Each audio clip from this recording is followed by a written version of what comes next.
Hi అండి, welcome to our channel. ఈరోజు ఈ వీడియోలో మ్యాడ్ ఫర్ ఈచ్ అదర్ గురించి కొన్ని అప్డేట్స్ అయితే తెలిసిందనమాట. దాని గురించి అయితే మాట్లాడుకుందాము. సో ఇక లేట్ చేయకుండా వీడియో అయితే స్టార్ట్ చేసేద్దాం. ముందుగా మన వీడియో నచ్చితే కొంచెం లైక్ చేయండి, అలాగే కొంచెం సపోర్ట్ చేసినట్టు ఉంటుంది. మన ఛానల్ అయితే మ్యాడ్ ఫర్ ఈచ్ అదర్ గురించి అప్డేట్స్ తెలిసిన ప్రతిసారి వీడియో పెడుతూనే ఉంటాను. సో సబ్స్క్రైబ్ అయితే చేసుకోండి. ఇక మనకి మ్యాడ్ ఫర్ ఈచ్ అదర్ అనే షో ఏదైతే వస్తుందో అది సేమ్ బిగ్ బాస్ 2.0 లాగానా లేదా ఇస్మార్ట్ జోడీ లాగానా అని కొన్ని డౌట్స్ అయితే ఉన్నాయి కదా, దాని గురించి అయితే చెప్పేస్తాను.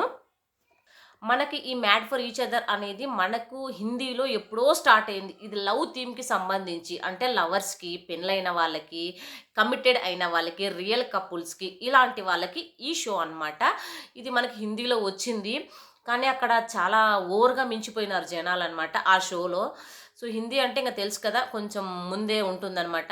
సో మనకు బిగ్ బాస్ హిందీ ఎట్లనో అట్లా అనమాట. అట్లా ఆ షోలో ఓవర్‌గా ఉండడం జనాలు, అలా ఉండడం వల్ల ఇప్పుడు ప్రెజెంట్ అయితే రావడం లేదది. సో, రావడం లేదని అనుకుంటున్నాను. సో, అలా అనమాట. ఇప్పుడు దాన్ని డిట్టోగా ఇక్కడ ఒక 'మ్యాడ్ ఫర్ ఈచ్ అదర్' అనే షోని మన తెలుగులో స్టార్ మా రిలీజ్ చేయబోతోంది. సో, ఇది మనకు కమిటెడ్ వాళ్ళు, రియల్ కపుల్స్, లవ్‌లో ఉన్నవాళ్ళు, ప్రేమించుకునే వాళ్ళు, రియల్ కపుల్స్ ఇలాంటి వాళ్ళకి, పెళ్ళైన వాళ్ళకి, ఇలాంటి వాళ్ళకి మాత్రమే వర్తిస్తుంది. సో, ఫ్రెండ్స్‌గా ఉన్న వాళ్ళకి ఎవరికీ వర్తించదు. ముఖ్యంగా చాలామంది అడిగేది, ఆ ప్రోమో వచ్చిన తర్వాత కళ్యాణ్, తనుజ వస్తున్నారా? వాళ్ళు రావాలి. రివాన్ వస్తున్నారా? వాళ్ళు వస్తే బావుంటుంది. వాళ్ళని పిలవండి స్టార్మా, పిలవండి స్టార్మా అని ఇలా కామెంట్స్ అయితే పెట్టినారు, కింద చూసినారు గదా! సో, అలా వాళ్ళకి సంబంధించి వాళ్ళకి, వీళ్ళకి ఇది చాలా తేడా అండి. ఇది వీళ్ళకి, ఇది వాళ్ళ ఫ్రెండ్స్‌గా ఉన్నారు. వాళ్ళొక మంచి జోడీ అంతే.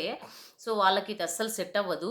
సో, మనం ఎంత రిక్వెస్ట్ చేసినా స్టార్మా అసలు ప్రమోట్ గూడా చేయదు వాళ్ళని. సో, వాళ్ళు ఒప్పుకోరు ముందు చెప్పాలంటే. సో, వాళ్ళదైతే అక్కడ క్లియర్ అయిపోయింది గదా!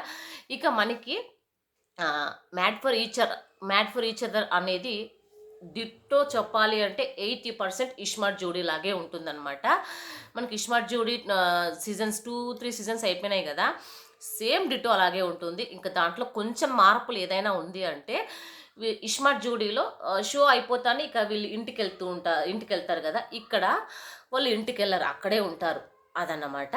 అంటే ఎలిమినేట్ అవుతానే ఇంటికెళ్తారు, లేదంటే అక్కడే ఉంటారు. ఇక్కడ ఇస్మార్ట్ జోడీలో వాళ్ళు ఎప్పుడైతే ఆ షో ఆ రోజు ఎపిసోడ్ అయిపోతానే ఇంటికెళ్ళిపోతారు. ఇక్కడైతే అలా ఉండదు. ఎపిసోడ్ అయినా అవ్వకపోయినా అలాగే ఉంటారు. ఎలిమినేట్ అవుతేనే మాత్రమే ఇంటికెళ్తారు. ఇంకోటి ఏందంటే, వీళ్ళకి ఫుడ్డు అంతా వీళ్ళే చేసుకుంటారు. ఇక్కడ మాత్రం ఫుడ్డు అంతా వాళ్ళే చేసి పెడతారు. ఎవరు వేరే వాళ్ళు చేసి పెడతారు. కంటెస్టెంట్స్ జస్ట్ టాస్క్‌లు ఆడడం మాత్రమే అనమాట. ఇక ఇస్మార్ట్ జూడ్‌లో డాన్సెస్ ఉంటాయి, సాక్రిఫైజెస్ ఉంటాయి, వాళ్ళ అండర్‌స్టాండింగ్ ఉంటుంది, వాళ్ళ లవ్ ఉంటుంది, ఇక గేమ్స్ ఉంటుంది. చాలా ఉంటాయి. ఇవన్నీ ఉన్నాయి కదా! సేమ్ అలాగే డిట్టో అలాగే మనకి ఇక్కడ 'మ్యాడ్ ఫర్ ఈచ్ అదర్' షోలో పెట్టబోతున్నారనమాట.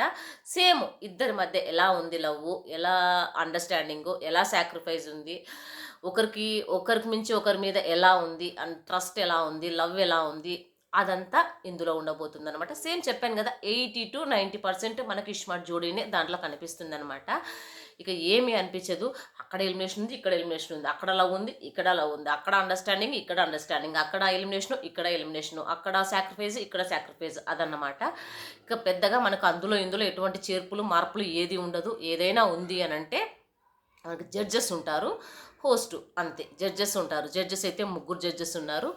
మనీ ఉంటుంది. ఏదైనా మార్పులు చేర్పులు అంటే మనీ అనమాట. 50 lakhs ప్రైజ్ మనీ అన్నారు కదా, అది ఉంటుంది.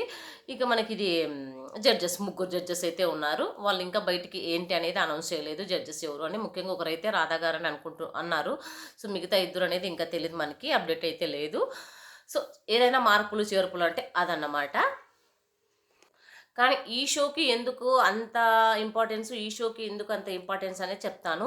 ఇస్మార్ట్ జోడీ అనేది మనకి వీక్లీ 2 days మాత్రమే వస్తుంది. మ్యాడ్ ఫర్ ఈచ్ అదర్ అనేది మనకు డైలీ వస్తుంది. జడ్జెస్ మనకు సాటర్డే సండే వచ్చి గేమ్స్ పెట్టడము, సాక్రిఫైస్ చేయడము, లేదా మిగతావన్నీ చేయడము, జడ్జెస్ వచ్చి సాటర్డే సండే వచ్చి వాళ్ళకి అలా చేస్తారనమాట. ఇక్కడ సాటర్డే సండే ఎపిసోడ్ మాత్రం ఇలా వస్తుంది. దానికి దీనికి ఇది డిఫరెన్స్ అనమాట. వాళ్ళు వీక్ అంతా అక్కడే ఉంటారు, కానీ జడ్జెస్ మాత్రం సాటర్డే సండే మాత్రమే వస్తారు. ఇది 'మ్యాడ్ ఫర్ ఈచ్ అదర్', ఇది ఇస్మార్ట్ జోడీ. సేమ్ అండి, డిట్టో. ఎటువంటి తేడానే లేదు. ఏదో ఒక 10-20% మాత్రమే ఉంటుంది అంతే అనమాట ఇస్మార్ట్ జోడీకి, 'మ్యాడ్ ఫర్ ఈచ్ అదర్' షోకి. ఇక ఇది మనకి మార్చ్ ఎండింగ్లో అయితే ప్రోమో వదులుతున్నారు. మార్చ్ ఎండింగ్‌లో గ్రాండ్ లాంచ్ జరుగుతుంది. మనకి ప్రోమో నెక్స్ట్ 2 వీక్స్‌లో ప్రోమో అయితే వస్తుందనమాట. సో, చూడాలి. మన 'బిగ్ బాస్' వాళ్ళు ఉన్నారు, సీరియల్ యాక్టర్స్ ఉన్నారు, లేదా సోషల్ మీడియా ఇన్‌ఫ్లుయెన్సర్స్ ఉన్నారు. ఇలా అందరూ మిక్సప్ అయ్యి ఉంటారు దాంట్లో. మన 'హరీష్' గారు గూడా ఉన్నారు. సో, కన్ఫర్మ్ అయిన లిస్ట్‌లో ఎవరైతే ఉన్నారో వాళ్ళందరి నేమ్స్ కూడా ఆల్రెడీ నేను నెక్స్ట్ వీడియో అప్లోడ్ చేస్తాను చూడండి. ఎంతమంది కన్ఫర్మ్ అయినారు పేర్స్ అనేది. సో, ఇంతనమాట. డిఫరెన్స్ ఏంటని చెప్పాను గదా! ఇది 'mad for each other' show. దీంట్లో పెద్ద డిఫరెన్స్ అయితే ఏముండదు. ఇస్మార్ట్ జోడీనే 'మ్యాడ్ ఫర్ ఈచ్ అదర్' అలా ఉంటుందనమాట. సో, అంత చెప్పేసానని అనుకుంటున్నా. సో, నచ్చితే వీడియో లైక్ చేసి మన ఛానల్ అయితే సబ్స్క్రైబ్ చేసుకోండి. మోర్ అప్డేట్స్ కోసం ఖచ్చితంగా అప్డేట్స్ ఏదైనా ఉన్నా నేను లాంగ్ వీడియోలోనే పెడుతుంటా. ఏదైనా ఇన్ఫర్మేషన్ ఉంటే నేను షార్ట్స్‌లో పెడుతుంటాననమాట. సో, నచ్చిన వాళ్ళు మన వీడియోని లైక్ చేసి సబ్స్క్రైబ్ అయితే చేసుకోండి. Thank you so much. By.